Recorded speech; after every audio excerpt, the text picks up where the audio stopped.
That is opposed, which is a good thing, opposed to a rigid phonation.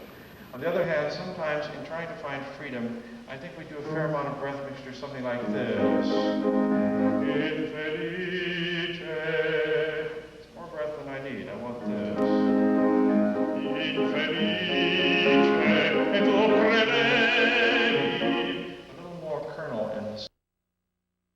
Say, et tu credevi, si bel figlio innamora. I'm using more breath than I need in the sound, and I vitiate the tone a little bit. Now, I don't know how that strikes you right now. Does this speak to you? Yeah, because, now here again, what I'm after is this. I said this already, and I mean it very sincerely. I think you handle it very well. I think you're handling your voice very well, you have a good vibrato rate. Things like that are going on. That's very commendable, you know. But if I do this, now forget it. Che mai vedi? There's too much airflow. Che mai veggio, no penetrant. That I have more of this contact. And I think you can get that more if you wish it. Let's just do this for a second. I mean, basically the same key tonality, and I'd like to do this for a second.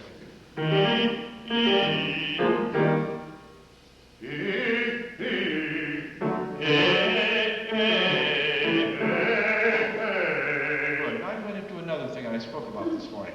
I want to use that K consonant because we have closure back there of the velum of the tongue, and I'm going to go, and then immediately the vowel emerges. K, K, K, K, K, K. Right. Now, I wish you would do it so that the vowel, so that you have a continuous sound going on, and the consonant K, which is a stop consonant, is what stops the sound. It's as though we were going to say over and over again in English, cake, cake, cake, cake, cake, without a breath. Cake, cake, cake, cake, cake, cake. Right over. I hear a firmer and better balanced sound. Do you? Cake, cake, cake, cake, cake, cake. Right.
That's good for you. Yeah.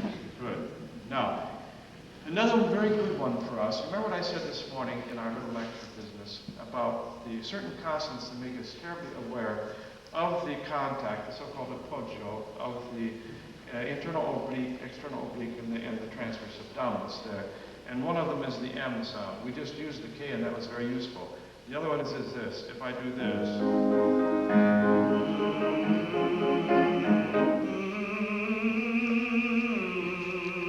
I really feel that contact. Let's do it for a moment.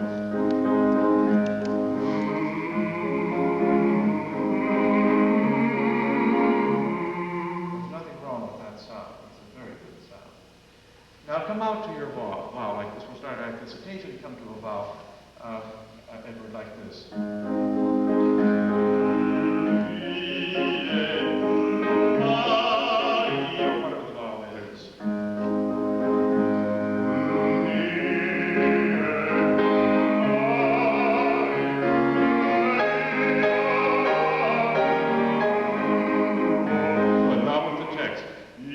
Felice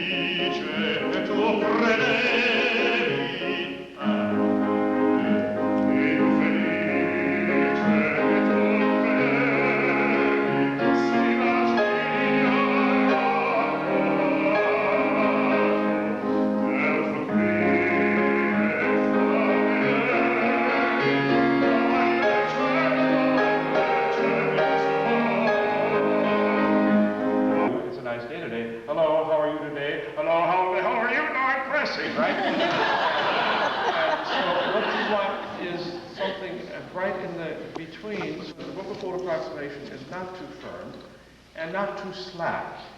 And I think very often in trying to get away from too firm, we go too slack. You see what I mean? And then here's another thing about pushing. This man never pushes, but sometimes people, in trying to avoid pushing, will make a sound like this. Ah! That's pushing the voice. That's breath not turned into tone. Much healthier to have ah! And breath passing over the vocal folds is not a healthy condition. I mean, that's why we don't whisper all the time, because that is bad for the vocal instrument. And sometimes what people do in trying to find freedom is get a kind of whisper in the sound. No, he did not. I don't mean that. But I'm just saying that's what I think we all have to guard against. I think they're in that direction going on. Yes, right, right. Now that, if you came back next year and you're saying, infelice, I'll think I'll shoot myself, right? but it's something in the middle, isn't it? And what that really is we actually control the subglottic pressure. I mean, we all know that there's a reflex action with the lung and so forth, where, we have a change of metabolic gases. We get rid of our carbon dioxide, we get oxygen. There is a sequence of, as we talked about, the breath cycle. You're sitting there now, it's about 4 seconds, 1 second inhalatory, 3 seconds exhalation. When we talk, I'm speaking about 5-second bursts, maybe 5 or 6 second bursts or less.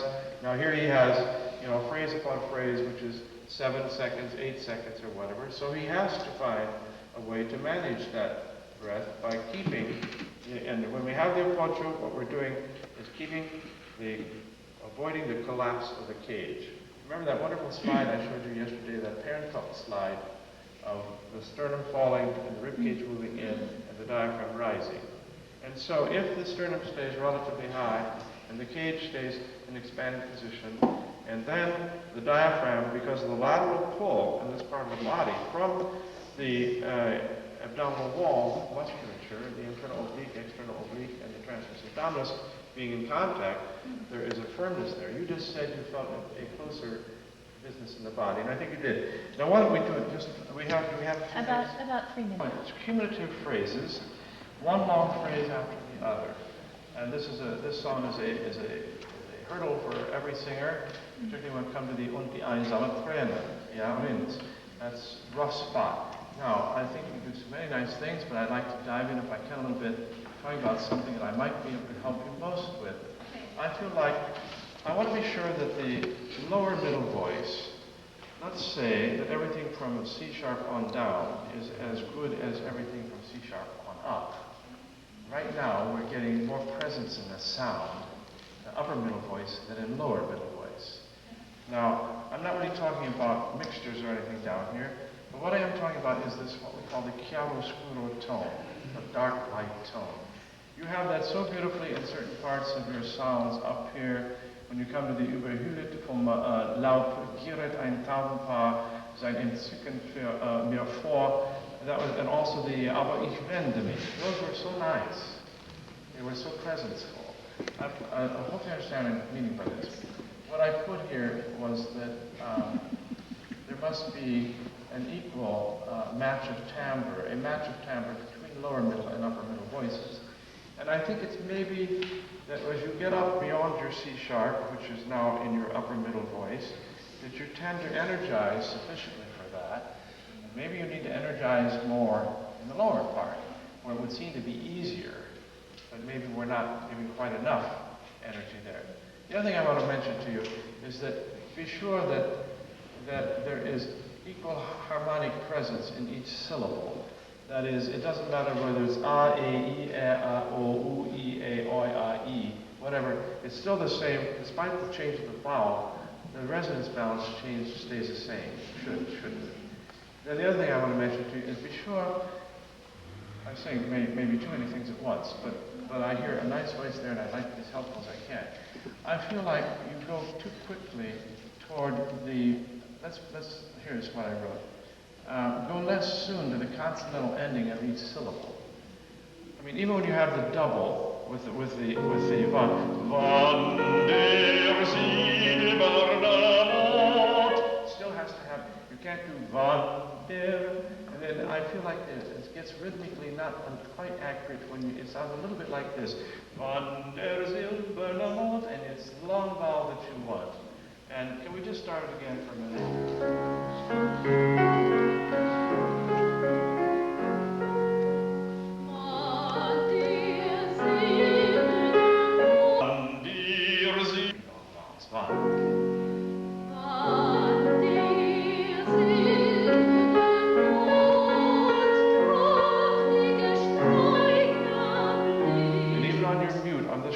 For example, and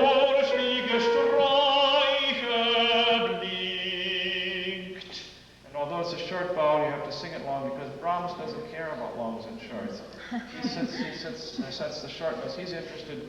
He does. It is not that it is not as expressive as Wolf or Schumann. It's equally so, but he does it through the melodic character of the sound. I like to say this. You know, Schubert is effervescent. Schumann is romantic, and Brahms is soulful. You know, as there's so much soul in that. And so, and we can only do that through the length of the vowel. Would you do this for me once?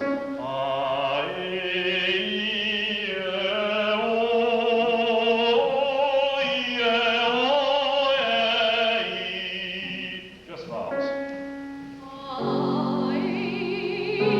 All right, just a minute. Oh, just a second. Good. On your A, just because it's an A vowel, don't lose the depth of the sound. Watch that it not be this. You're both the top and the bottom.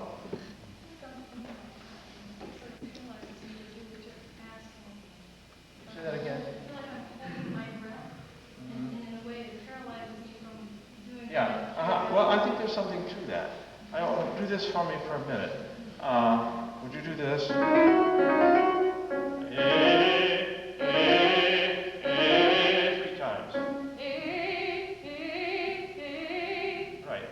Another point. In trying to manage your breath, don't feel like you're holding it at all. I don't know if that's so helpful, but I'm trying to pick up on what you just said about yourself.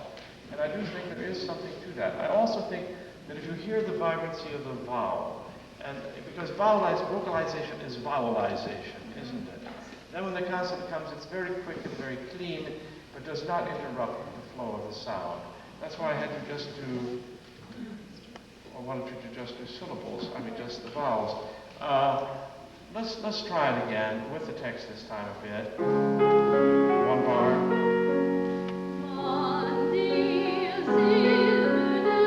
Yeah, now I also feel this. I feel like we're kind of syllabifying like this.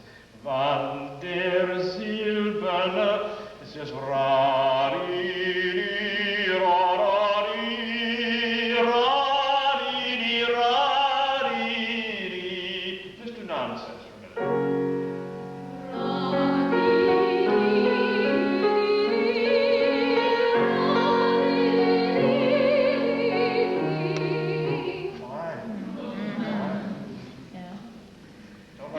Language get after you here. Same way, and I would suggest that you go back and do that with what I call phrase by phrasing, perhaps on a front vowel like and on a mixed vowel because it so often comes in the German. And a back vowel, then the inherent vowels in the text, and then the text. And I mentioned the same thing. It doesn't matter what your vocal type is. You're very different kinds of tenor.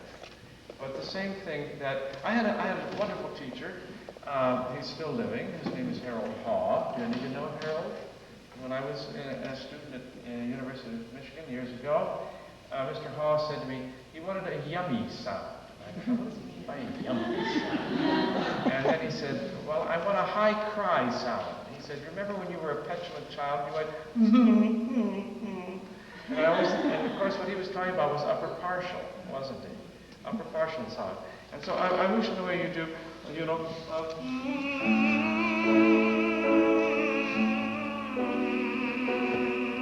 the M helps us, then we come out to, we have the same timbre, rather than this, which is then too much calling. Huh? Well, just try that a minute. Hum it. Are you feeling okay? Feeling comfortable? Good.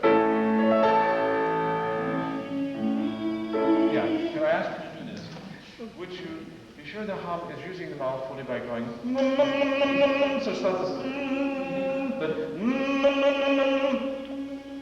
can you have a little more sounds then? And would you put the tongue this time between the T, that is between the upper and lower T, and so you have a little space there, and move the jaw a bit like this.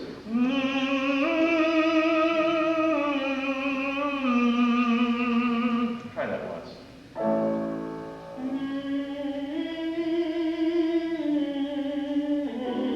You have some sensations of that.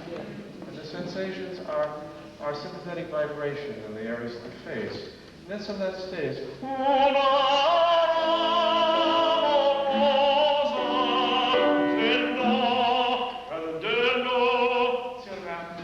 And more of a height in the sound, if you like that language. Let's try it again. More brilliant? Perhaps more brilliant. It will bring more brilliance to the sound. What we're after, remember the chiaroscuro tone has to do with a lot of strength in the bottom part of the spectrum and in the upper part of the spectrum. To be specific down there, that's what we call the first format, probably your voice somewhere around 1,000 hertz or whatever, and the vowel defines itself, and then the singer's format is what takes place up in the third, fourth, and fifth formats. And so you have this, we talked about that spectral envelope this morning.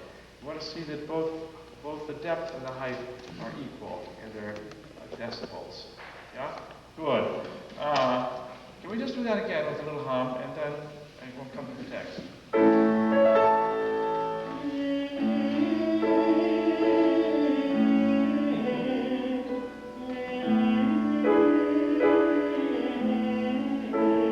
Yes, now the other thing I mentioned is that I wish we could have a little higher zygomatic arch. When you have a great idea, you say, oh yes, oh, you're not really smiling, but a sense of expectancy about it. And then this is up, and I know it seems strange, but when this is up, there is a different shape internally in the velar area. There's also a slight elevation of the soft palate even before closure when you do that. And so let's do this now. I mean closure of the velar pharyngeal cord. You know what I mean by that? Okay. And so now let's do this again, and we're going to come out to some vowel sound like this.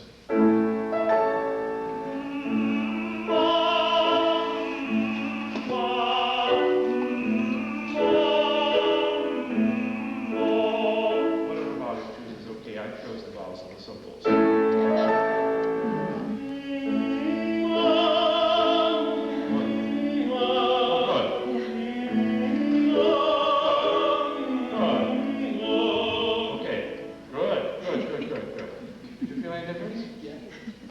I'd like you to do this for a second.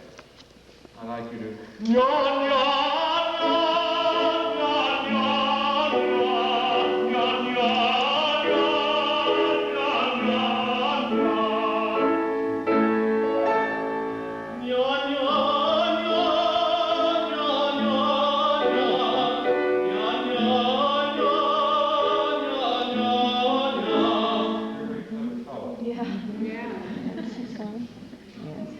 tremendous change. Yeah. He doesn't know that I carry his book with me every day. Okay.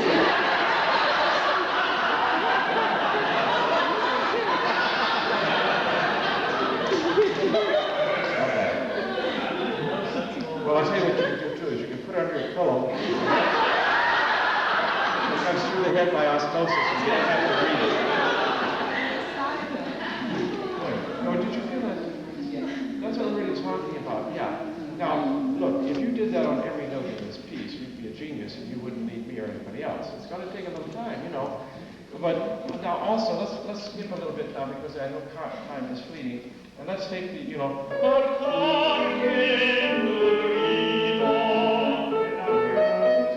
into your upper passaggio, and the zona di passaggio. Be sure this says,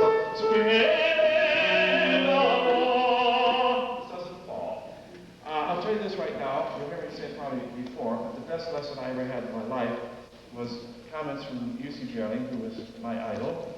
He sang in the same theater, San Francisco Opera for a while. And he was a very wonderfully kind man, and I asked him if he would come and stand in the wings during performances and dress rehearsals, which he did. And he put his arm around me and walked back to the dressing room and say, this is what he said this time, which I remember so well. He said, Richard, in his Swedish accent, when I am in trouble, it's either because I've dropped this or this. How's that for a voice? Yeah. This or this. Now the back of the neck is long, the front of the neck is short. The feeling is that, never up. And on your, and you know, you have these notes. You have those. But what you're doing a little bit, Taylor, is raising your head and going straight. You're doing something like, "Undo." And of course if you stay, "Undo." Of course I'm only falsetto, which is not a lot easier. But it's the same process with the mouth. Now we take the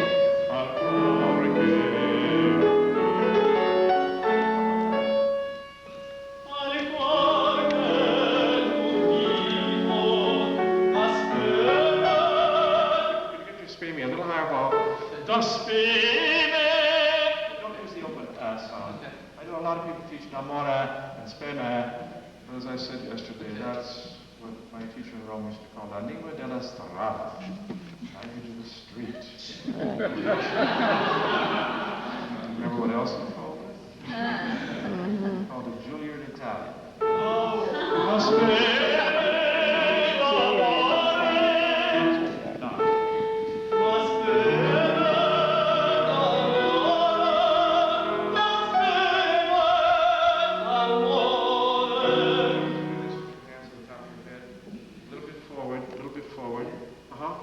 Same phrase now again. You can't sing a long time like this because it moves too much with the pectorals up. Okay. But you'll find what we want there. Das Baby. I like Das Baby very much. Okay. It's them after with the head not rise. Das Baby. Das Baby.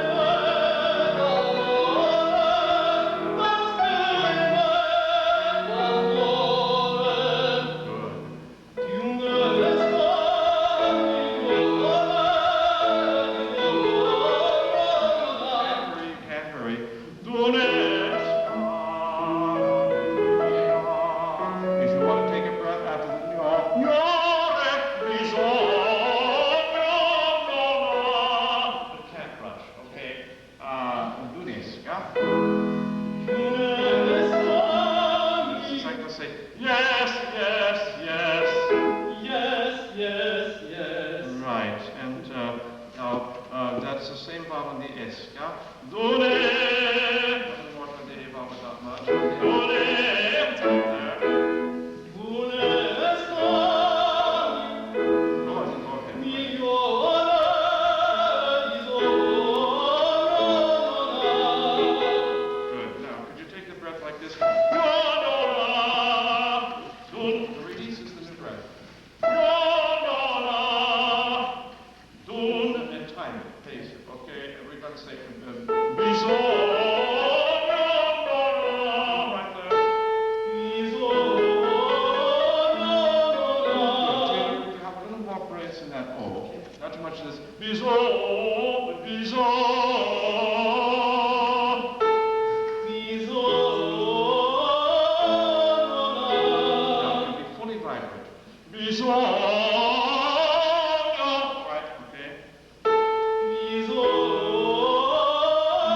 this for me for a second.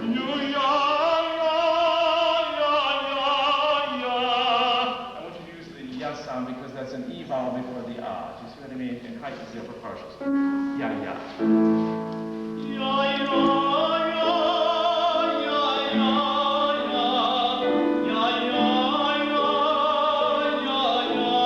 Now with your text, bring a phrase shape to it, so you have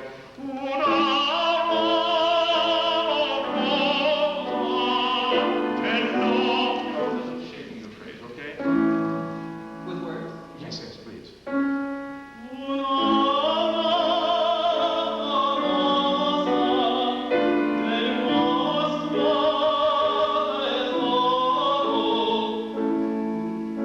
Yeah, now, also good, fine.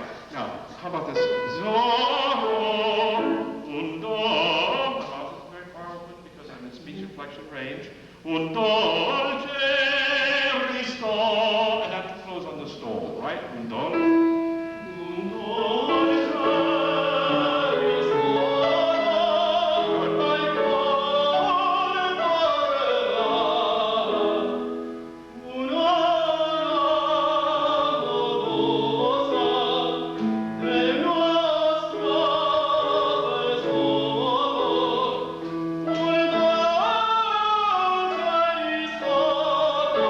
It's already better, but what I'd like to hear is the vibrato up there. Would you falsetto once for me? Un dolce falsetto. Right, now the same vibrancy on the top with voce piena in testa. Okay. Del nostro, del nostro. Del nostro be fully vibrant. It's very good, but don't do this. Del nostro, del nostro tesoro. Try to get those, the difference between the 60ths and the 32nds in there as well. Del no. Del nostro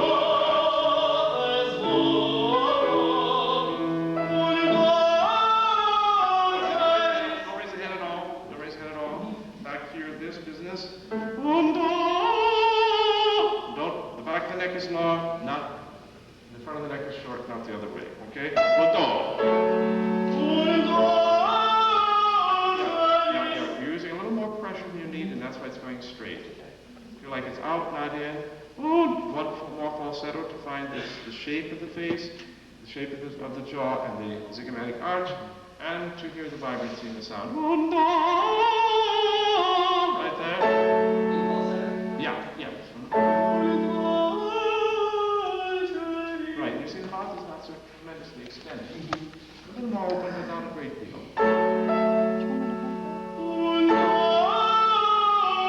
Can you hear the vibrato? Can you hear the vibrato in it? There must be a vibrancy. Yeah. Must be a vibrancy. One more time. Think only in terms of the timbre of the vibrancy. It's going to stay the same. You're going to move it from note to note. The vibrancy is going to ignite the next note.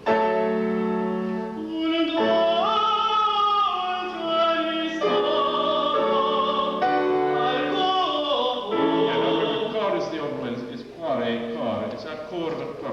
Al cor, more than off hour. Good. Could that be vibrant, Taylor?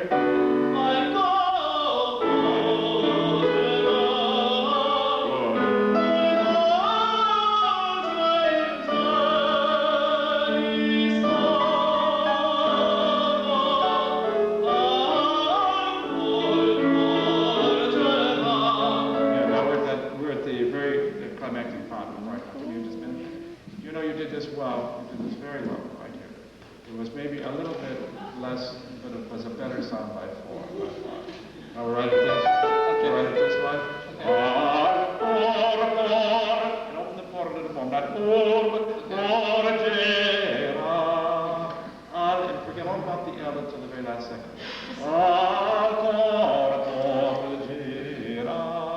So, Just a few minutes. Just a few minutes. What? 2 or 3 minutes. Yeah. From the D minor. Be quiet. Sorry. Yes. Right there. Here's a tenor who says it to me from the B minor chord.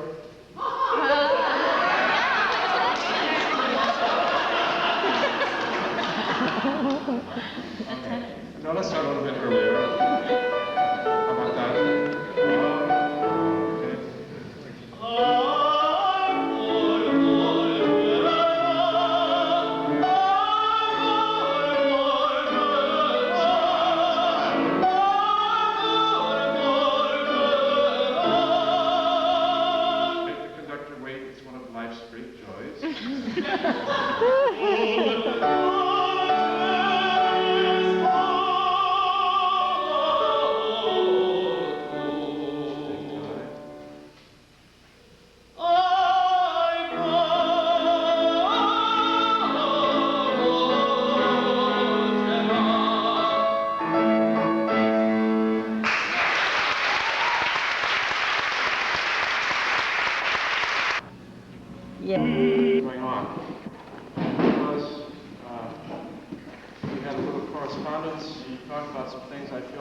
also needs a more direct expression for this piece, because you're selling a bill of goods, literally. Yeah.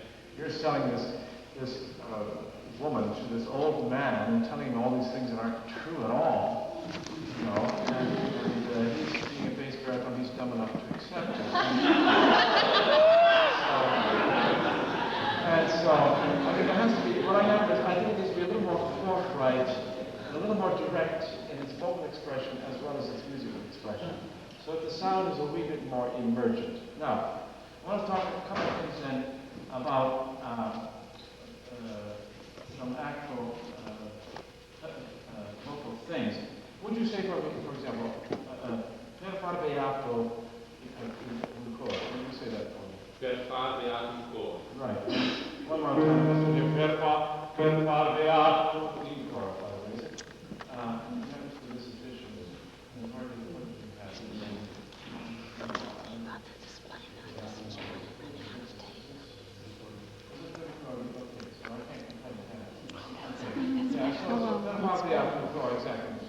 Per far beato un cor, per far beato un cor. Right, that's a very, very wonderful balance. Now, sometimes I heard a little bit of this. I'll just go right at it, tell you what I heard. And it's sort of, I'm only doing this to show you what I want to guard against. I want to guard against this.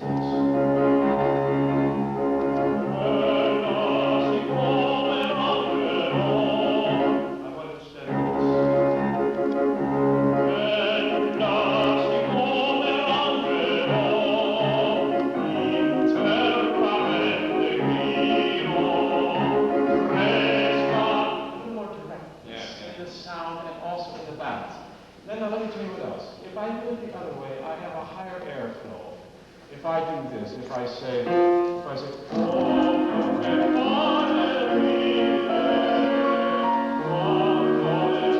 higher airflow than this. You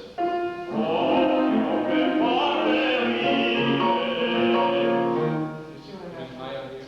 Yes, well, it's a high, but I'm saying no. What I mean to say is that we don't want a high airflow. We don't want any breath mixture in it at all, like this.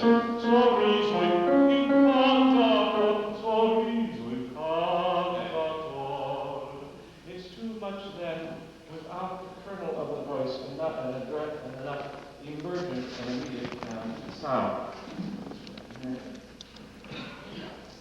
Okay, now, are you all right with what I'm saying this far? Okay. Now, part of the reason for that is that particularly, and I want to talk about the cadenza because I'd like you to do a one that is more traditional to what is written in the score. And by the way, if you don't know a book called Variations and Cadenzas of Luigi Ricci or Voce Maschini, you should get it because he's got all those in there. Yeah. Do you know that one? Green book. Yeah, because, for example, let's just talk about immediately.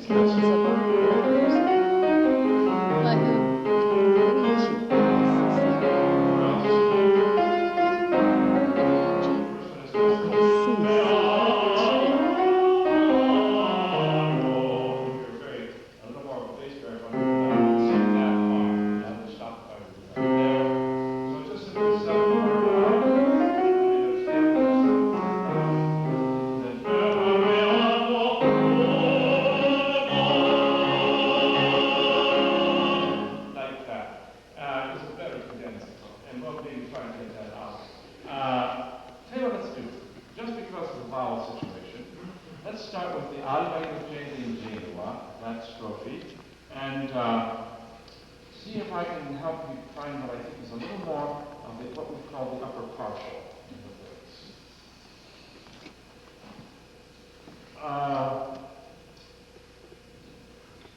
You told a little bit about the past experiences, and those have been all very wonderful and good. I mean it sincerely. But I think that I think you are in a certain way approaching this literature, as I said before, too much as though you're singing both. Yeah. Okay? And it's not low. So, you see what I mean? All right, let's try it again. Let's try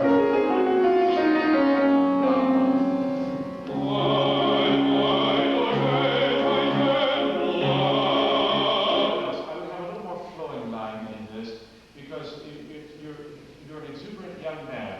You know, Dr. Masterclass he's a bit of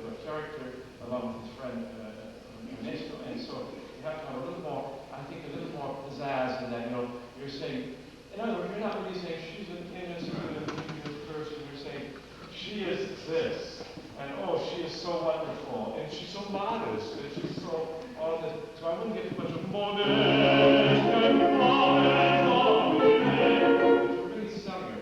Modest.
Yeah.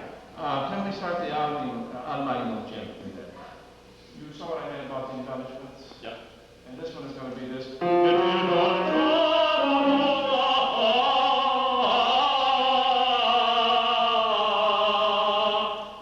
big affair, a big affair. Huh?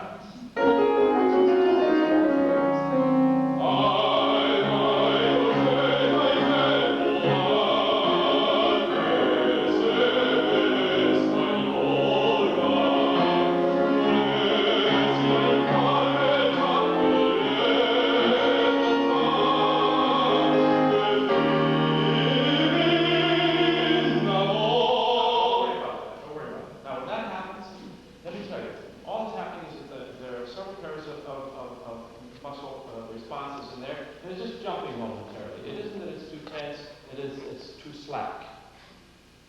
Which is rather surprising, isn't it? Yeah. And now the point is, if you were somebody who were in there like as tight as a drum, it would never break. I mean, I always think of Giovanni Martinelli, who on the top saying, and the phone never would break. It was so tight, nothing would ever break.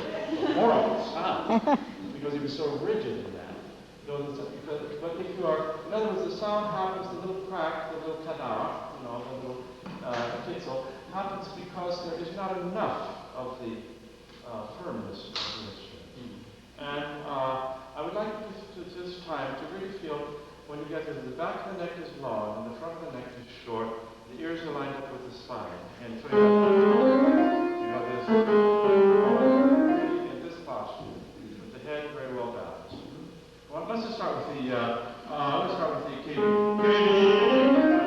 Classic, right?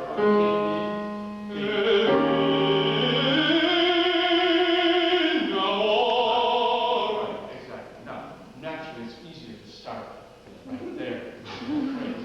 Then back up and put it in volta and take your breath and do exactly the same thing. Now, let's move ahead to the gentile dolciano rosa. And if you see, remember that one about it. Then what I would like to hear, come here with the keyboard again so you see what we're doing. So it's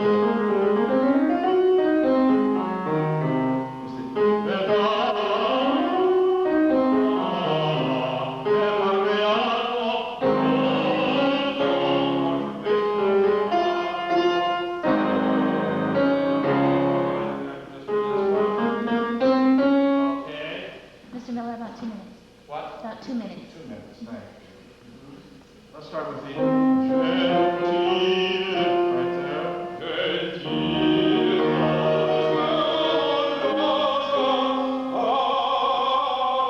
you just not drop the jaw quite as far, watch this. Now watch the balance. Pitch falls because the upper part is full. Mouth is too far open for the middle voice, so upper middle voice. So it's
That's a problem stopping the F. But now, I don't think it will be a problem for your Rento.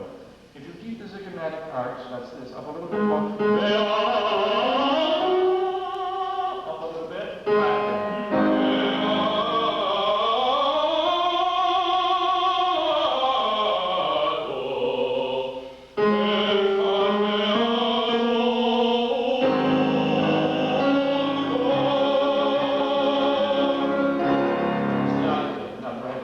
again. Tiny, tiny bit. 10 seconds. Yeah, 10 seconds. You can call this my NBC exercise.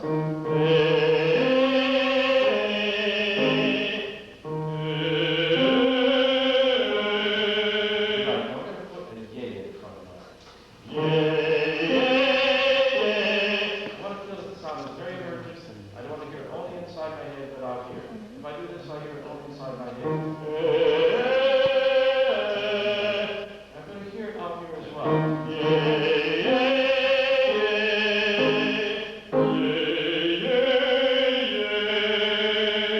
There's a bunch more. Beautiful.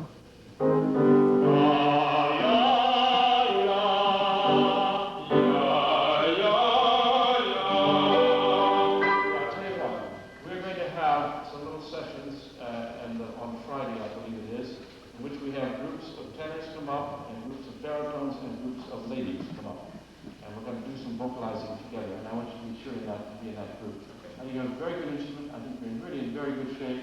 It's coming nicely. I would just suggest this more emergent sound, which comes from a little more, perhaps, elevation of the zygomatic arch. Not the mouth so open that you heard all my discussion about. When the mouth opens, perhaps we haven't said that yet, but when the more the mouth is open, the more you uniformly lower all the formants. The more you're in the smile position, which doesn't mean you want to be either one, the more you uniformly raise all the formants. Because then, of course, you're close to the front vowel series. Very good, my friend. I like the Very good, my friend. We have a real instrument there. You know that you've heard that from a lot of people, including me before. I want to talk to you a little bit about something right away.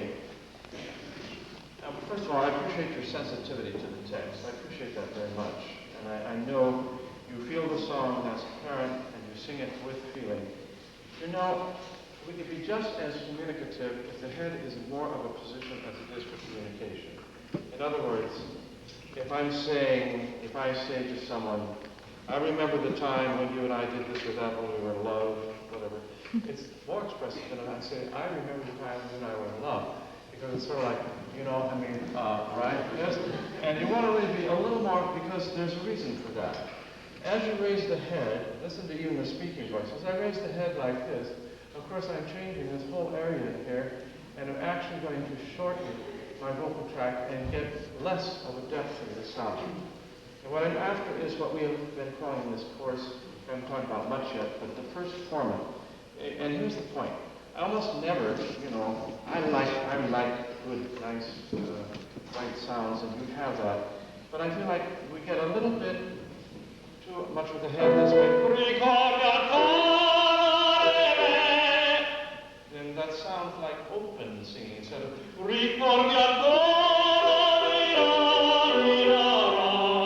so that, and if I raise the head, notice what happens. Then I'm going to have an open sound. What I'd like you to do is just simply, and it's a good sound anyway, Glenn, and you're doing very well.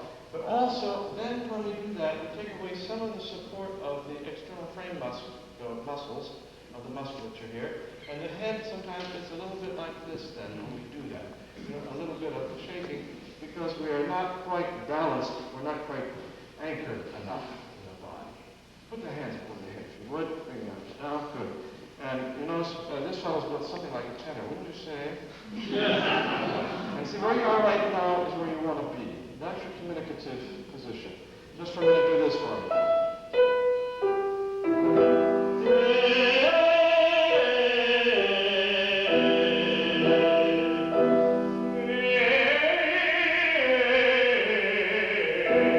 Right, now we're going to listen very much to that vibrancy rate. You want to be careful that it doesn't have any little bit of oscillation, a Suso vibrato like this. Right away I'm going to be connected.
Listen to the mi and the che.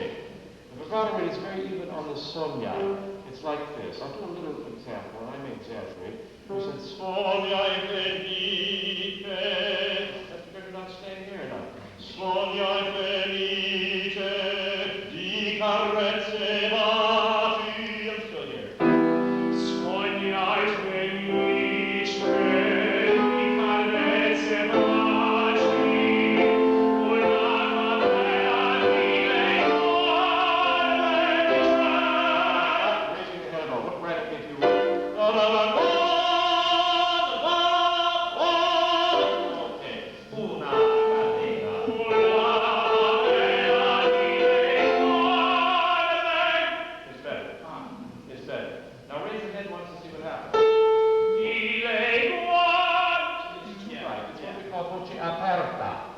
You want voce chiusa, which has nothing to do with your throat, of course, but has to do with the character of the sound, and then you have the chiaro scuro that we talked about. The other way, it's too much chiaro and not enough of the oscuro mixed in, huh?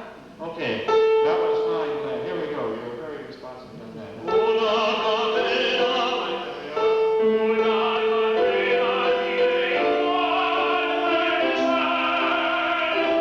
this for me for this time. Sing the chair a little more in the direction of the Eva. And the mouth is a little bit open, but sing to the end of that release here. Don't let it go away like this. Don't drift off, but stay.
you have a relatively large instrument, and you have to be very certain that that not occur. You have to be sure. Let me say something else. For a while, one has to work at certain times harder than one works later in establishing the responses, you know. And it may seem to you like I should work a little harder here. Maybe so. Nothing more here, in fact, less here, because then the activity is centered on the midsection and not on this section. Right. So, also, I wrote a term here, and now I'll tell you what it was. It wasn't very nice. When you first started, I said, it's a lovely voice, but it's a bit ingolata. Ingolata means, this is gola, and ingolata, means that. And it's what the French call embauché, it's what the Germans call knödel. You know, what is that? That happens if the head goes up and if we're spreading anything. You don't need to, you already have plenty of sounds.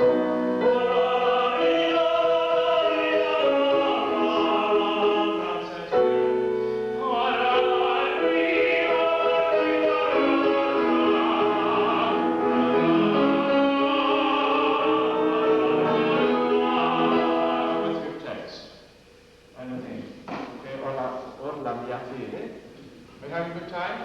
Yeah. Good.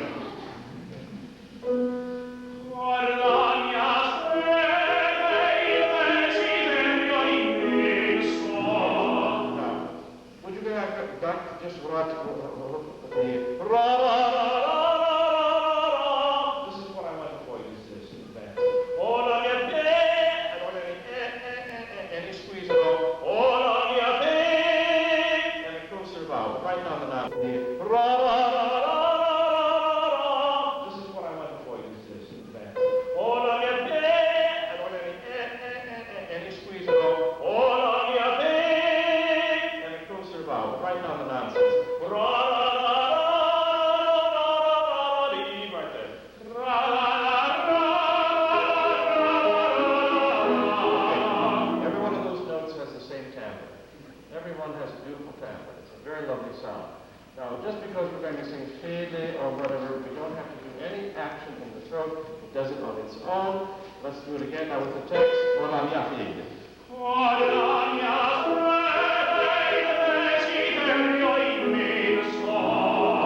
you like that? Yeah. How'd you like it? Yeah. Right. It's really a great sound when you do it that way. I want to be sure you don't think that I want you to darken your voice. It's not a matter of darkening. It's a matter of getting the balance, where you have the bottom and the top part of the spectrum. You have that. And I think I did a fairly good, nasty imitation, but a fairly good one when I raised my head, of what you don't want. So let's go ahead now. Il mio sogno d'amore. Non sei più tanto. Il mio sogno d'amore. The more involved me, and the il sogno did not. Il sogno d'amore. Because I'm not working enough, huh? Stay steady, okay? Il mio sogno d'amore. Con sei più tu. I tuoi baci non cerco. A te non penso. Sogno l'altro ideale. Non t'amo più.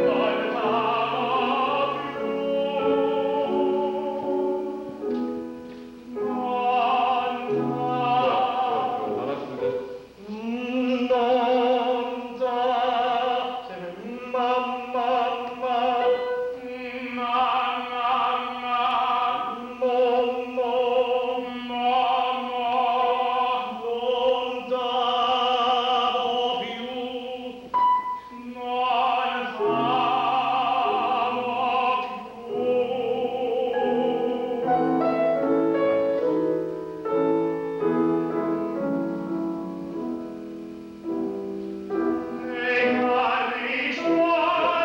Could I ask you this? I'm going to have her play this to show you what I saw. Play this bar, please. This is what I'd like to see.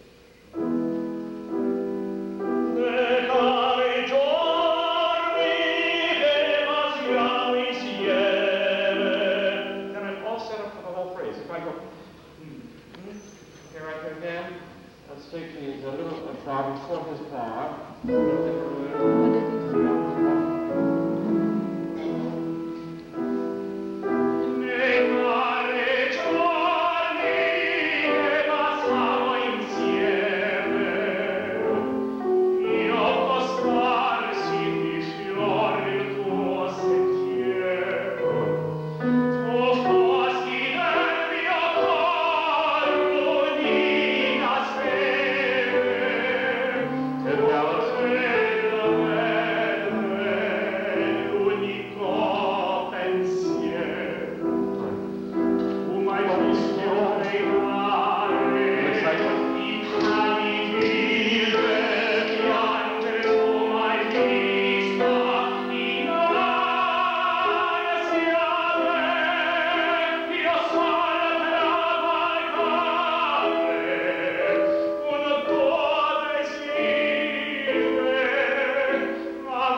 That's voce finta, very nice.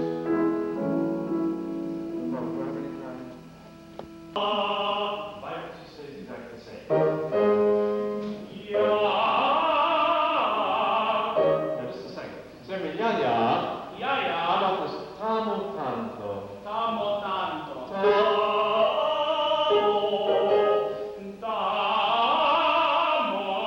It's a little bit like this, Nick. It's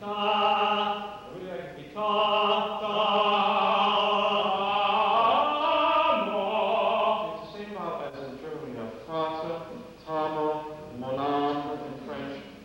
You're getting a little close to, for example, I don't know if you're singing French yet, do you? But you know, if I said you moname can, that's the ah vowel that I don't want when I sing an ah vowel. I feel like you're getting a little bit close to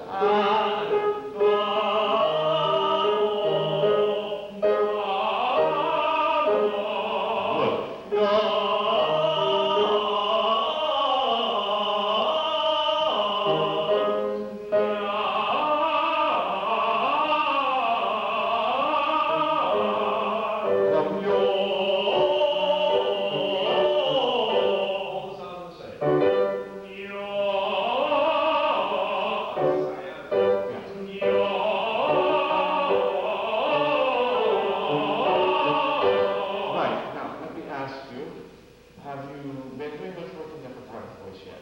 Not so much. Well, there's no reason why you should. And that'll come. And then when you do, what I'd like you to do is take an exercise like this. And then half tone by half tone. And when that begins to feel comfortable, then take the next key, move it up sharp, and then move the F, G. And don't try to right away arrive.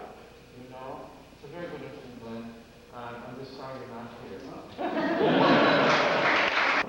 I do a little chart here for you. And turn like this. I put the C sharp, that's the C sharp here, down to there. And then F sharp, that's your upper middle voice. And then upper middle voice, and plus, the C, high C plus, right? Which it has plenty of. And what I want to say here is that I wish we could get a better match between upper middle and lower middle voice. Now, for example, when we come to the enough enoughs, you know, also, I honestly think on this, Sandy, and it's you're in good shape, you're doing very well. But I think that even here you could get a more virgin sign on the and I think that you could still have a little more emergent sound. Do you know what I mean by that? So it doesn't sound too internalized like this. A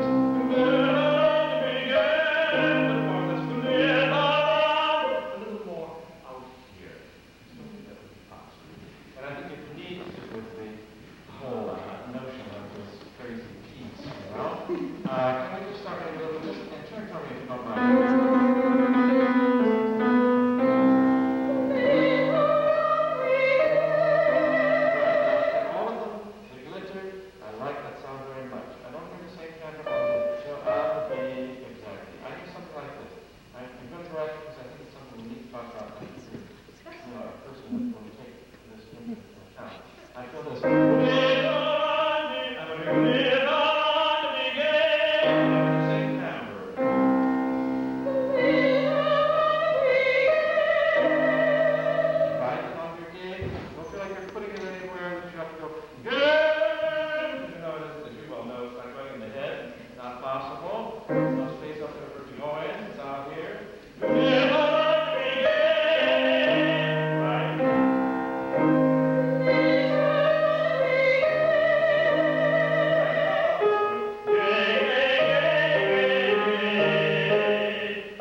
get my soul. The same thing I like to do.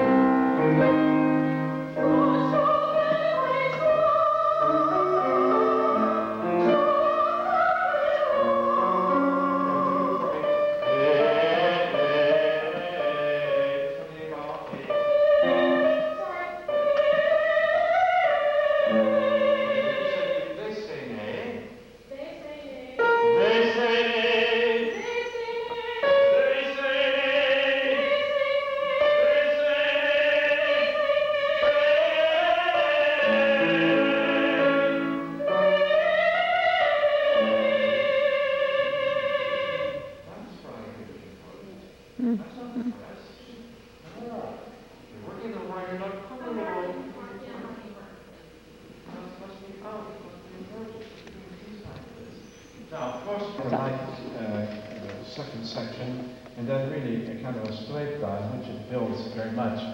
So you have both poles of del canto, don't you? We have the need for the sostenuto in this first part. And what I'm after there is that every single sound, I wrote this, that I wish that each note was filled with the same timbre as the last note, regards the vowel change. In other words, even though I'm singing quel guardo il cavaliere, there's a ringing sound. Can you get rid of it somehow? Even though there is that, there must be a clarity of the vowel throughout. So what I don't want is this. Say, for example,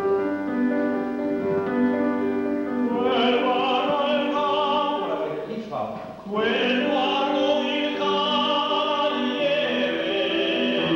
Every vowel defined with the same timbre. I feel like it gets kind of a little bit sort of neutralized vowel sound, Susan. Now, the other thing I want to say to you about, you do some very nice things in it, is also, I want to be careful that there's no little breath of flutter in it. I want to be sure it doesn't have any of this. Because now I'm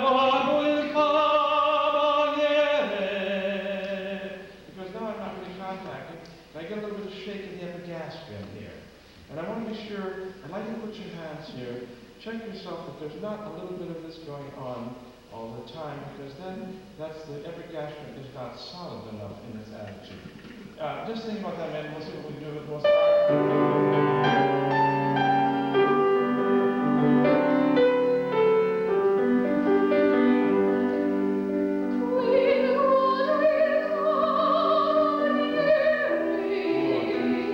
Now let's just take that one more time. And I want you here to listen very much. Don't assist the violence. It's a very nice sound anyway, but I feel like I'm going to assist the violence a bit. See if you see what I mean like this.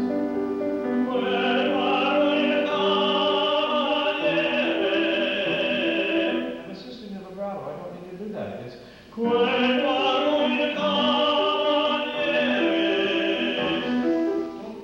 it's already there. It's already violent, you know? Do you hear it all? Does this say anything to you at all about what you hear about yourself? Can you imagine what I'm saying? What I'm referring to? Yeah, right.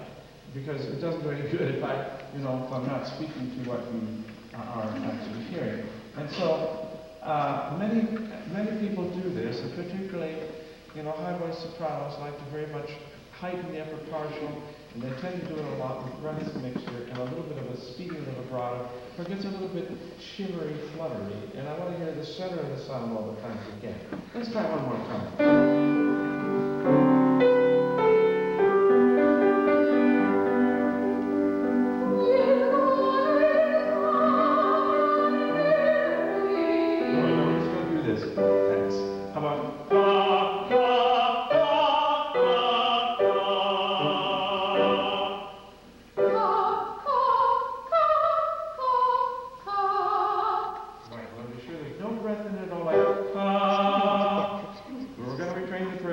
Feel as though you're singing with the gesture of inspiration, Susan. It says, ka.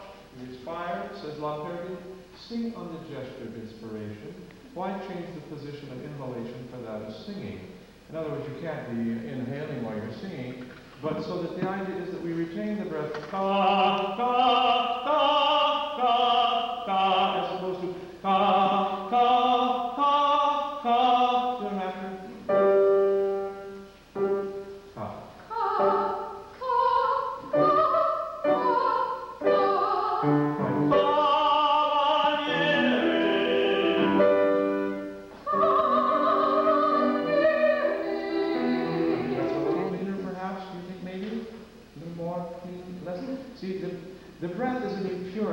sound. If we hear any of that in the sound like that, it's not a free sound, it's airflow, and it's too much. You know, the only time you take the mirror, put it in front of the mouth, it must be no condensation on the mirror. If I took it, you'd see. Whereas if I go I can feel the hot air in my hand even. There's no feel of hot air, no feel of expulsion of air.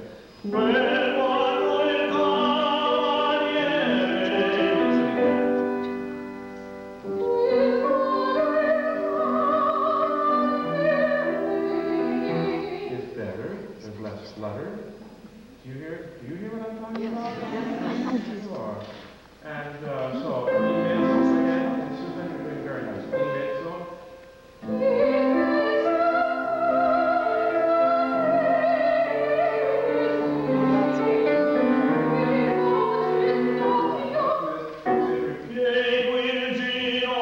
Just those vowels.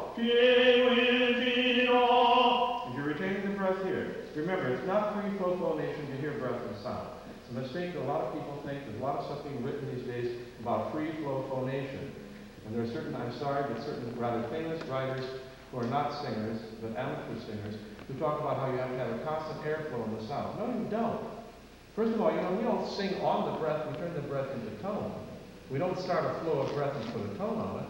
That's half the problem with people. They think they have to start a tone, start the breath and put the tone on it. No, the larynx turns the tone, the breath into tone. So it's not ah. That's not singing on the breath. That's mixing breath and the tone. It's ah. That cleanliness has to always be there. That's what I meant.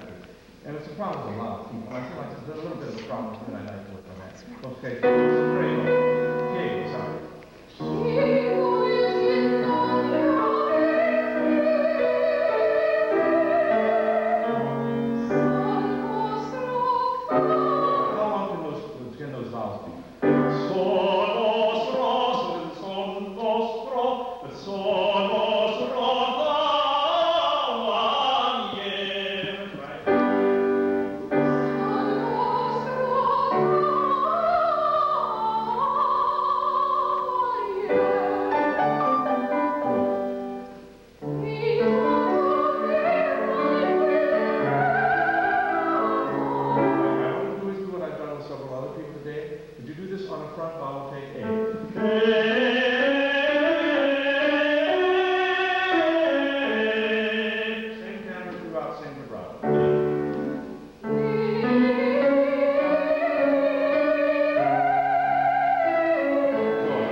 Per phrase. Okay. Let me see you do that. Right on that same spot. And just stay right here. Okay. Good. So this should be made. Interesting. All right. Take your breath again. Good. And then you stay there. And this doesn't come in or shake. All right. Take your breath again.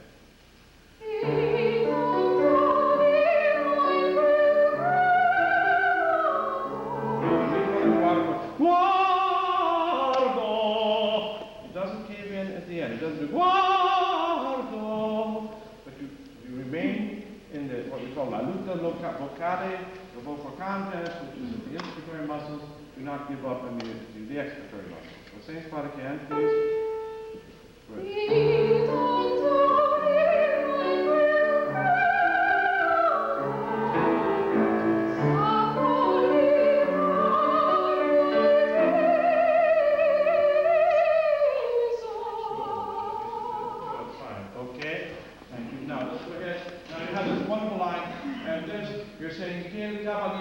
Riccardo, and that's the most beautiful name, of course. Okay,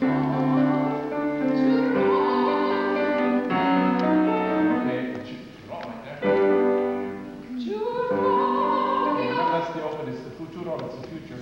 So it's Giuro, off, and that o. So it's Giuro. Giuro.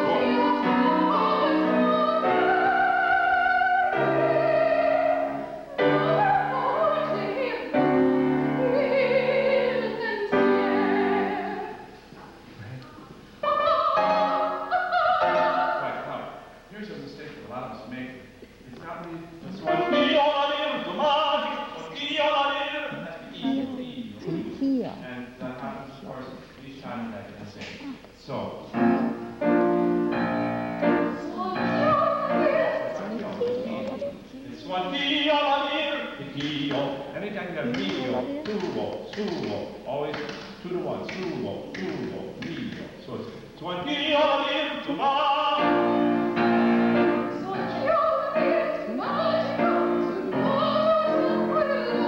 Right, so it would be suon io. And that's what that's doing. Suon dio la virtù magica. One more time. Coming. Exactly. Good for you, Susan. Good for you. That's it. It's hard to change things that are very much ingrained in the voice, but you change it nicely. Here we go again.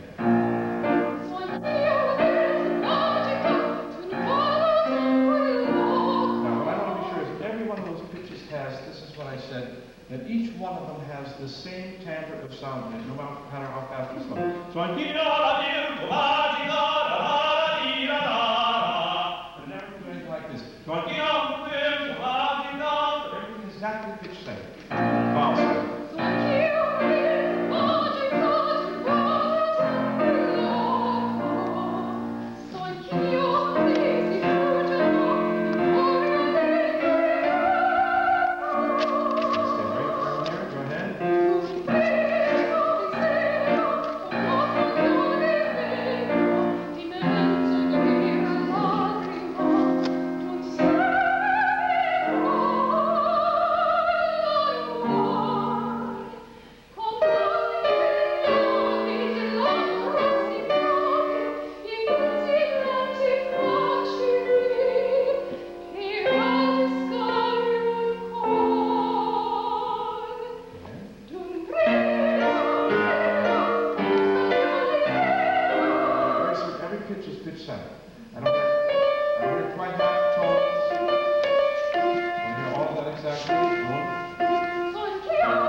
Is only small in relation to Turandot.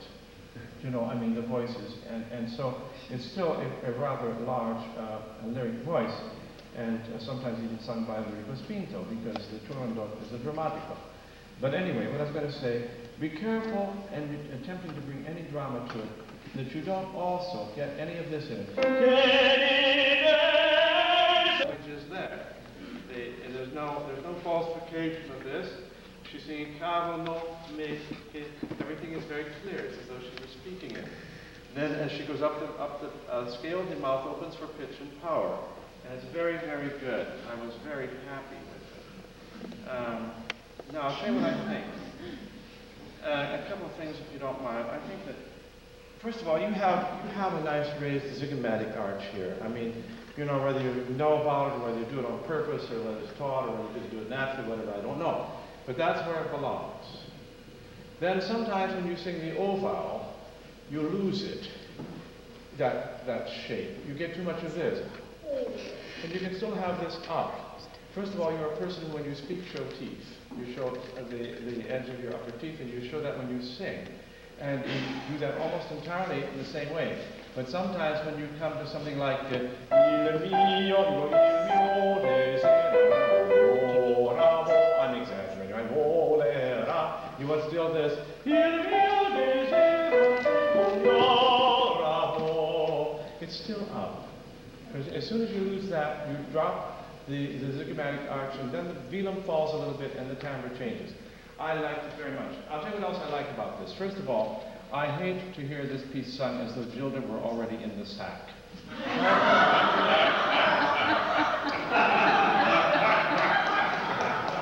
I wrote an article once called The Gilda in the Sack School of Singing. And I get so tired of hearing sopranos coming out and singing,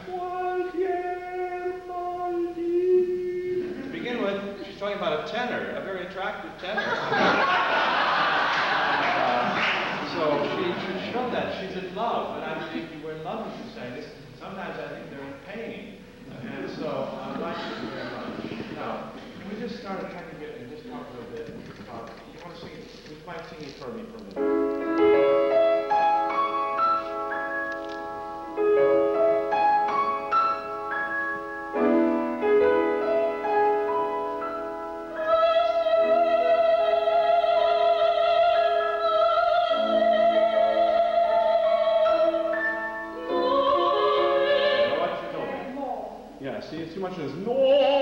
nome di lui.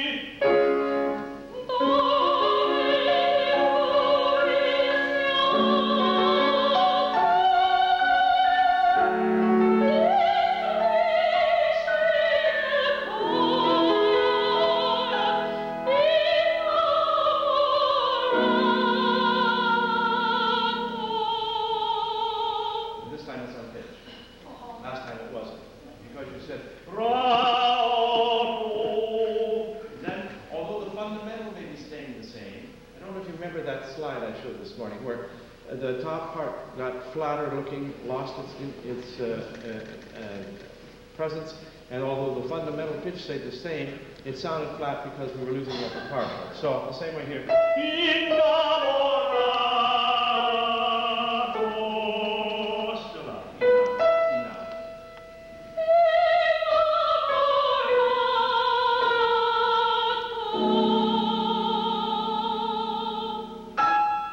Etc. Now the cow. I tell you what else I like. I'm laying for these things because when you work with this several hundred times in your life, you begin to realize that there are common pitfalls for all of us in it. And what a lot of people do, what she didn't do it, so I want to show you. She didn't do this. She did this the opposite way. So it's not this, but it's this. Huh?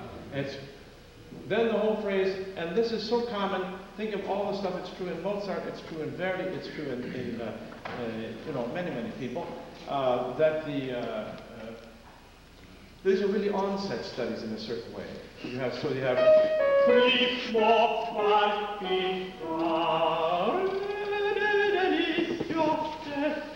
it's that way. It's giving and not taking away from. Very nice.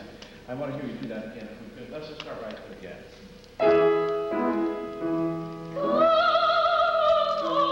Now, to my ear, the roll is slightly low.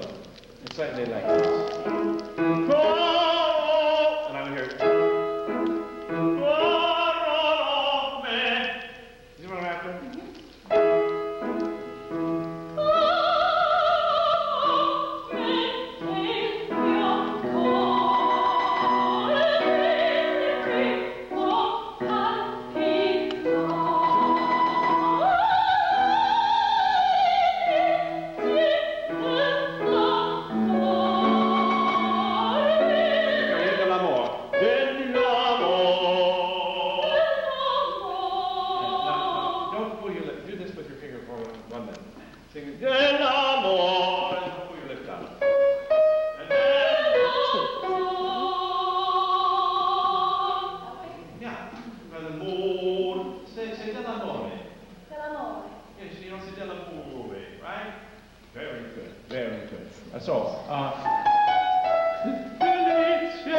This one, the delizia.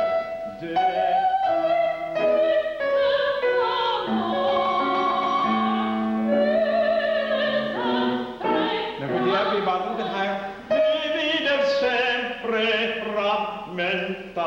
Too much sempre for my money. Okay. Yeah, don't exaggerate. Don't go farther than I need. Okay.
Could you have the Mio just a little bit softer?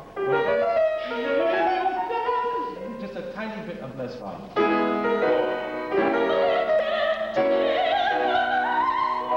like that.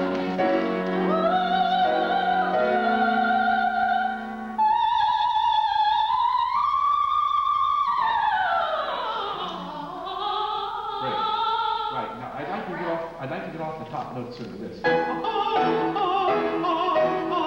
little long. You say, you get a little bit too long. So it has a rhythmic accent there, right in. Wait. Oh, I like that very much. I like it very, very much. You want to take the I like to mio désir very much. Now this is just going to be a te sempre volera. And I'll lead you in.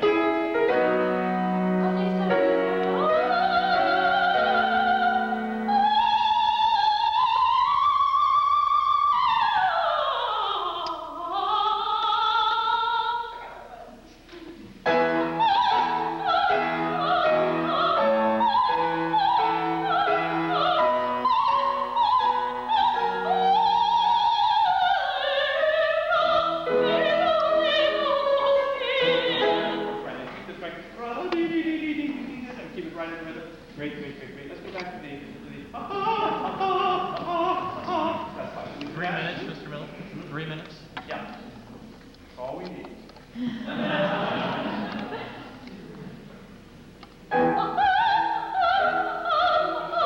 I think it's the release I'm after. Make the release be the new breath. It gets a little bit like this.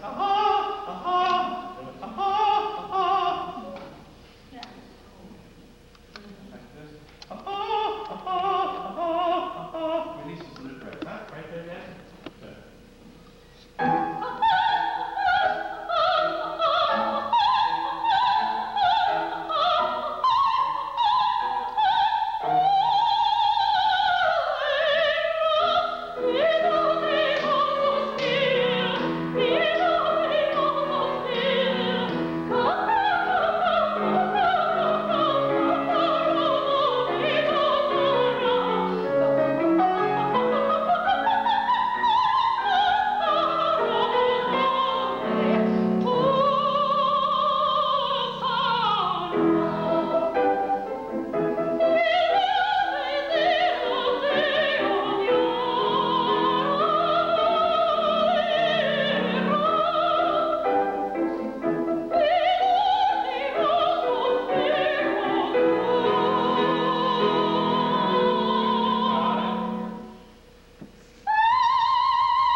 Some people only know how to sing well. I don't know what you're doing, but you're singing very well.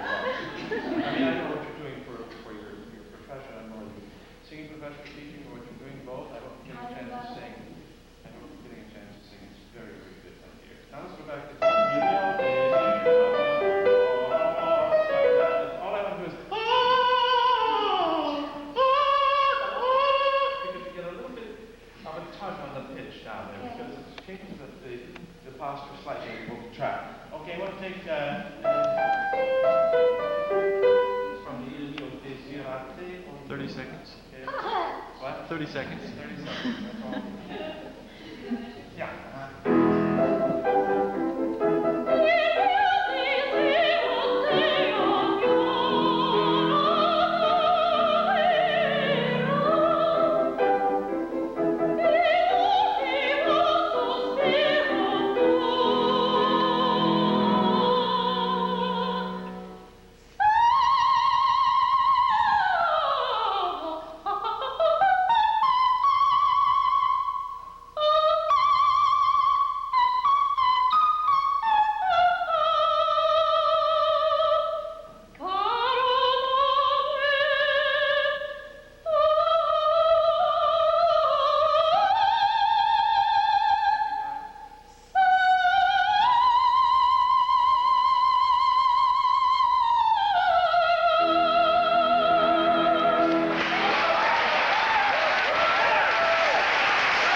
I said each note is vibrant. Doesn't matter how fast it is, every note is vibrant, okay? That's what is essential because the vibrato is an element of freedom in the voice. The vibrancy of the voice indicates the freedom of the instrument. We're going to talk about that, but very briefly, I'll just say, it's because the larynx is innervated by the laryngeal, recurrent laryngeal nerve and by the superior laryngeal nerve, and that causes a certain kind of relaxation in the larynx, which cannot be there if you sing straight. And so that's why it's a freely produced sound, is because it's a vibrant sound. And the vibrancy then is a part of the timbre as well. Now, I like that very much. What I was going to suggest is and mainly you have si canto come si parla. And again, it's another case like our previous singer. There is no distortion of the vowels with all of this business going on. The sound is directly here. It's not up and over and out somewhere, because there is no such over and out. And so the tone is very direct. Now, when you come to by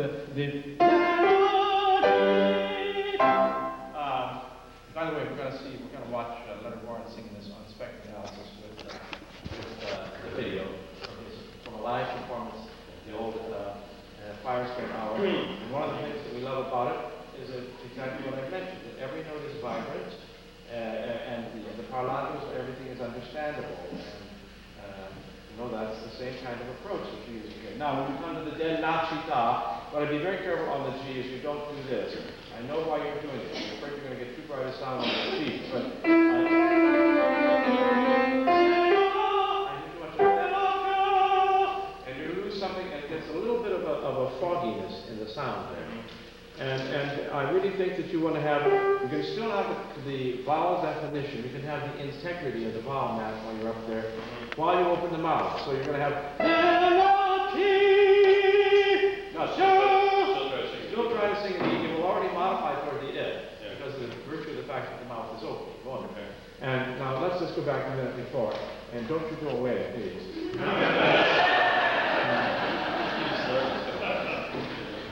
You just did it for the first time, I understand, an hour or so ago. Really right.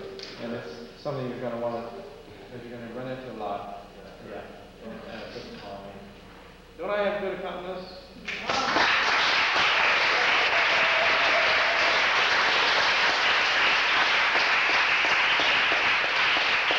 Well, I'm revealing secrets. I'll tell you, this one played in my studio for I don't know how many recitals when he was here.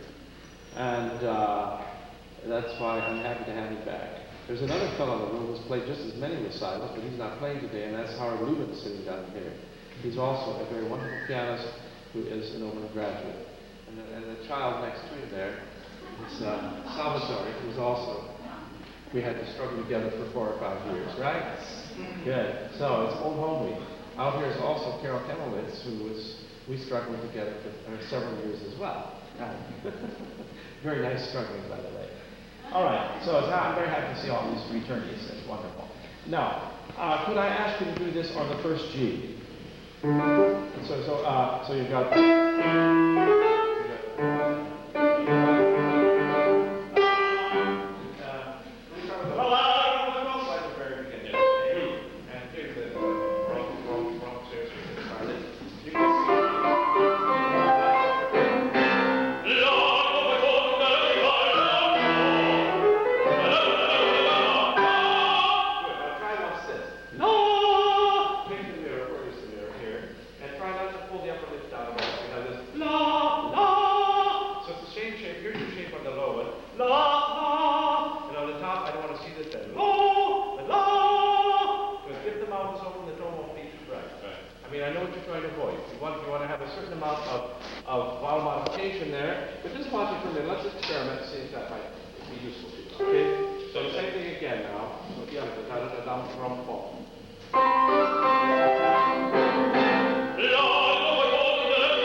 And I got there and I had to disqualify myself because he was in the finals.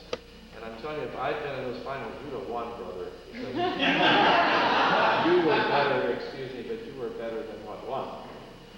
And I don't know if I ever told you that, but it's true. So why don't we, despite the fact that you had been in my studio. How about that? You want to try the A once? Sure. You want to try it from the very beginning then, so you get this schwung of the piece, you know, and put your ear down, or put your ear down, and your Figaro, and sing it the way you want. And just try the A, let's see what happens. Yeah. Only if you want to. You're talking about the bravo? Yeah, bravo! Right, that.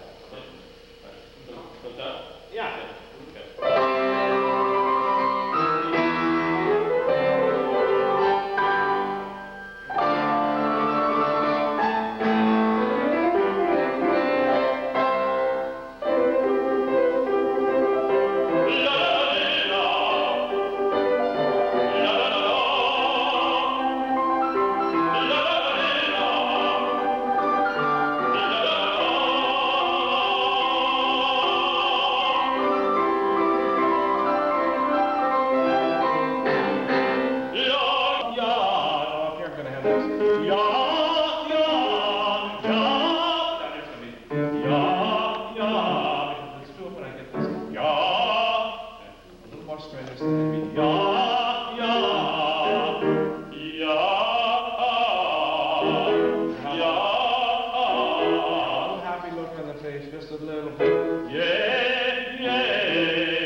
But a little more would be useful.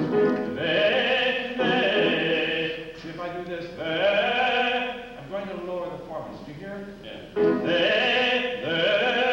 It sounds slightly lower.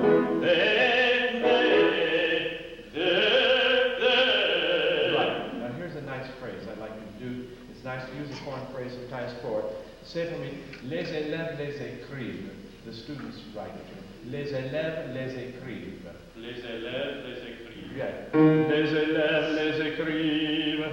Les élèves les écrivent. And that's the just like speech, and then I see you. I see you. They say nay. They say nay. Right, and there's the same in the lower part.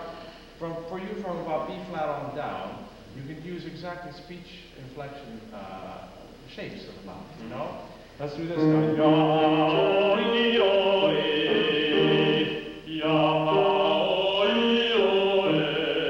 yaw I did was a mistake. I just wanted to start with the AOE, so you put the yaw first. With the same look on your face now.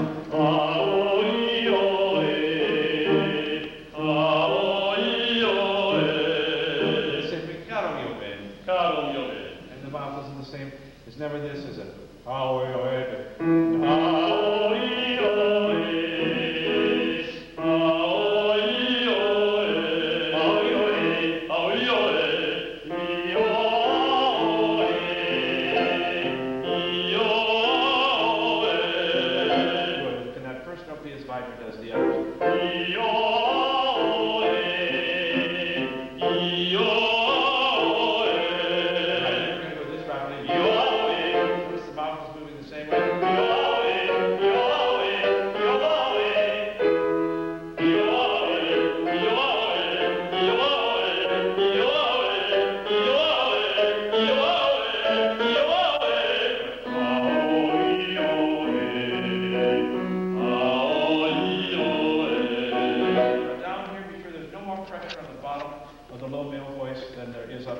It's so easy for all of us, particularly for baritones, to want to, you don't have to make it any bigger. Right,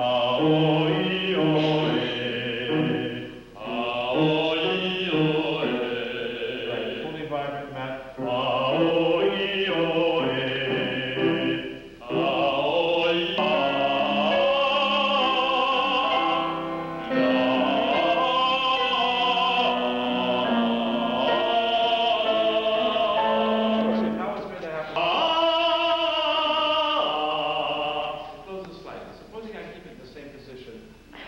After I start this.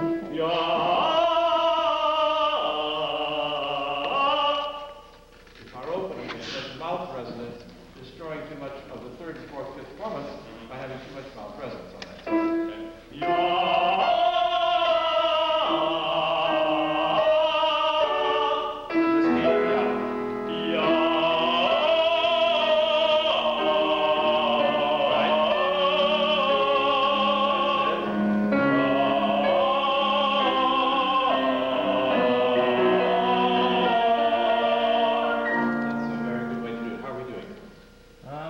About a minute.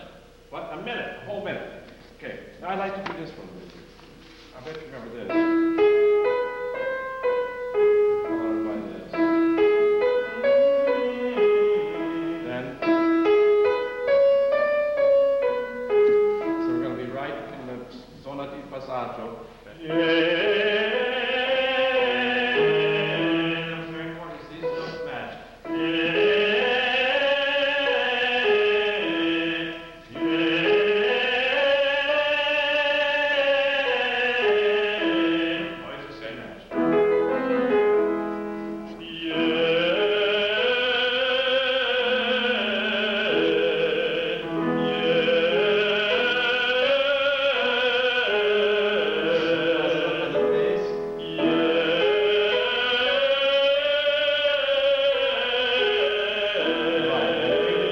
Nothing goes straight in the way of holding to make any of the legato. We don't make the legato to any holding. I heard a tiny bit of this, Matt. The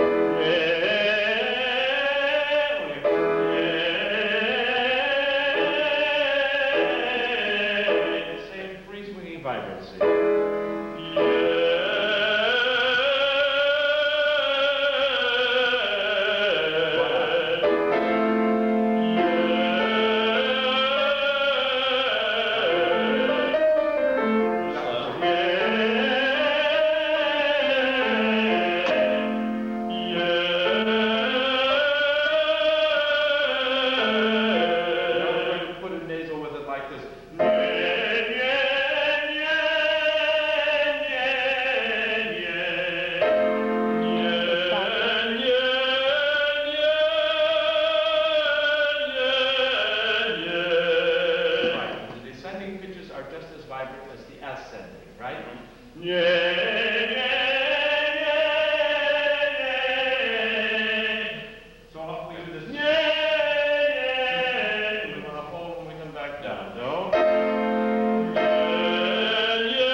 Also, we had the privilege of going down there a year or so ago, I don't remember exactly when, with some students from Oberlin, and we did some studies, which I think you'll probably see some of tonight, about laryngeal position and about velar activity and mouth postures and so forth that you will be seeing. Thank you. Ooh,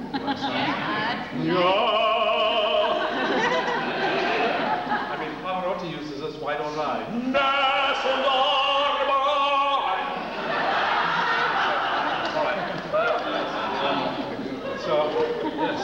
So I'm very happy to have these people here tonight, and I think you're going to enjoy the session. Thank you.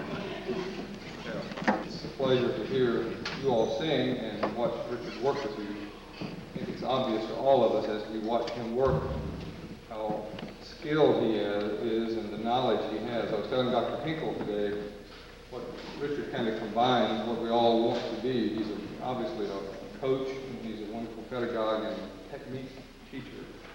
And then years ago taking on the task of starting the lab here, and his tremendous interest in physiology and anatomy and stuff, and how it all relates to vocal function, have put him in a position that I think that very, very few voice teachers are in, and his knowledge is vast.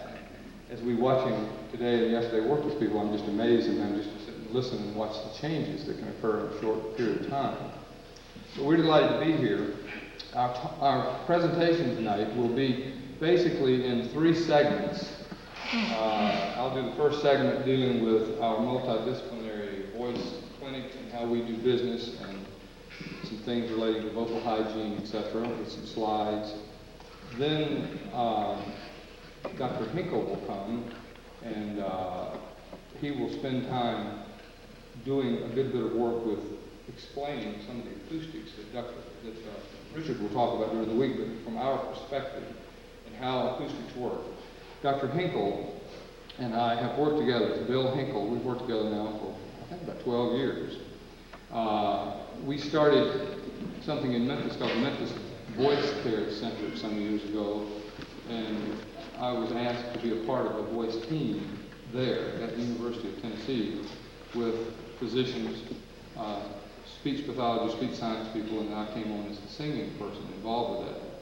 And obviously learned a lot as time went on. I had a tremendous interest in the things that you do and getting involved in that. And it's been a wonderful experience for me as we've gone along that way. But Dr. Hinkle is, he's a PhD in speech pathology. He's been the Dean of the College of Allied Health Sciences at the University of Tennessee Center for the Health Sciences in medical school for a number of years. Just stepped down from that position, is doing a few different things just as of this year, which gives him a little more time to work with us.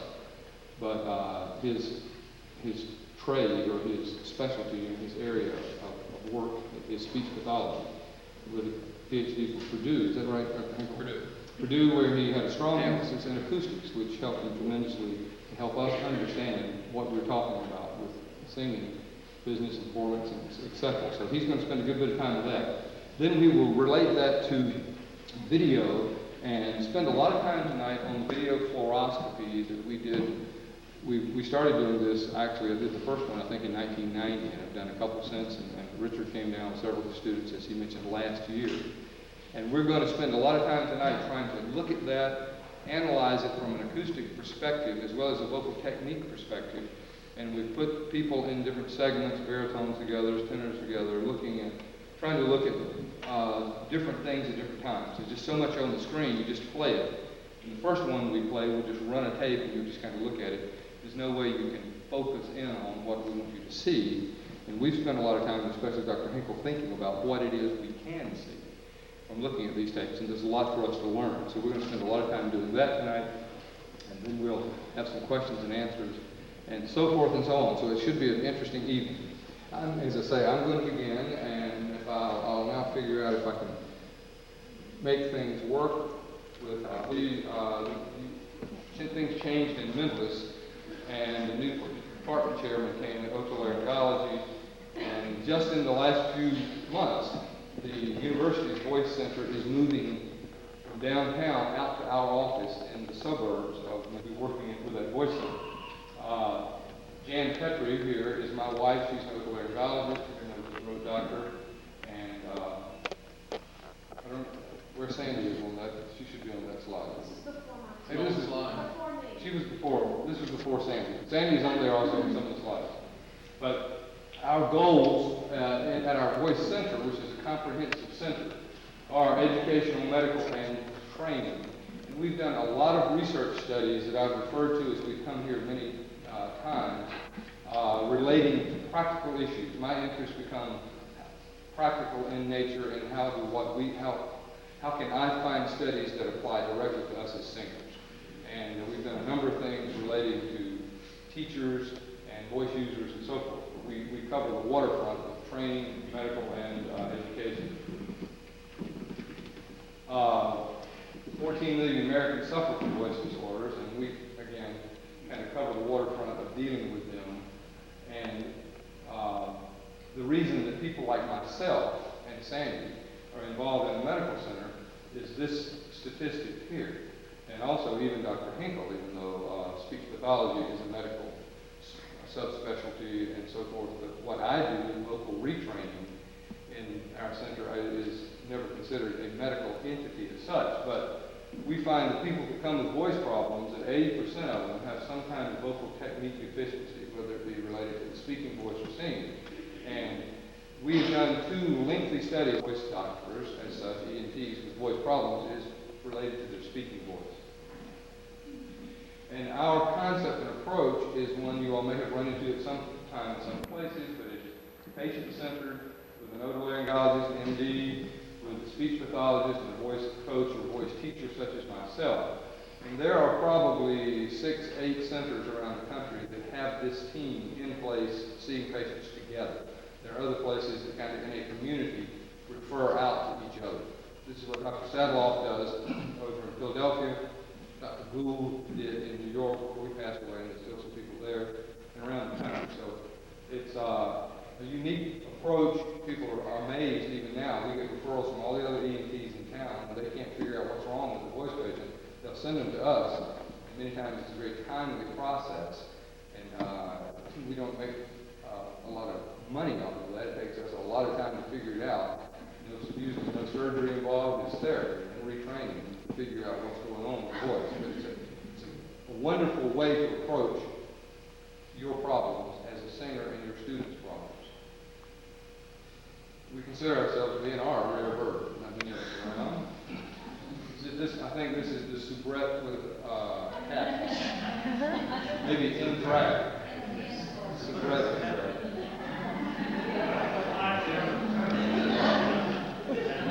The voice team, the points here, just you can quickly read them, is that we can, I'm not going to spend a lot of time on all of this tonight, but it's a very, it's a wonderful approach, and to have a resource such as this in your area or in areas is a wonderful thing for singers and singing teachers, where we really care about the singing and artistic singing, as well as pop singing. You see them all. This is Dr. Petrie, my wife, myself, and we just returned from China about 3 weeks ago now. 2 years ago, last May, we went over and adopted this beautiful little girl whose name is Quinn. And we went back June the 3rd, we flew over this year, and we were there for a little 2.5 weeks and adopted a baby sister for her, whose name is Leah. And that's obviously my wife, Jan. You'll see a few slides along the way. I'll not spend much time, but it's showtime.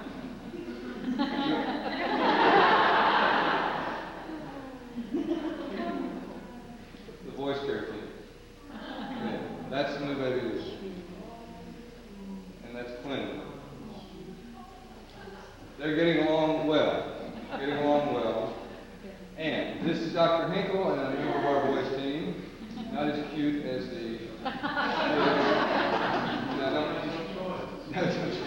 No toys. I don't think Sandy, we got to make a picture of you. You saw Sandy and her 21st day, and you'll see some of her from a different perspective later on. But our programs benefit, obviously, all of the people, including actors, singers, speakers, professional voice users, etc., etc. And I'll not spend, again, a lot of time with that. Typical clients, all of these kinds of people that we see on a regular basis. Actually, something humorous there I'm missing, but anyhow. Yeah, typical client. This is a baritone, a handsome baritone. His name is Rudy, one of my German shepherds. And that is a soprano. No, she's a mezzo, I guess, a diva. And that's a tenor. Very shy, demure, kind of, And we consider and work a lot with the basic function of voice, just as you all do as voice teachers, and especially as Richard does here, explaining the whole function to you. And the same things we've been talking about, considering the power source. So these are things we'll be talking a lot about tonight. Obviously, the power source, sound generator, vocal tract, and articulators. And we have the ability, again, with some of the videos, we have to look at it totally from a different perspective and see it in a way that will be very interesting, I think. True vocal folds here waltz vocal folds,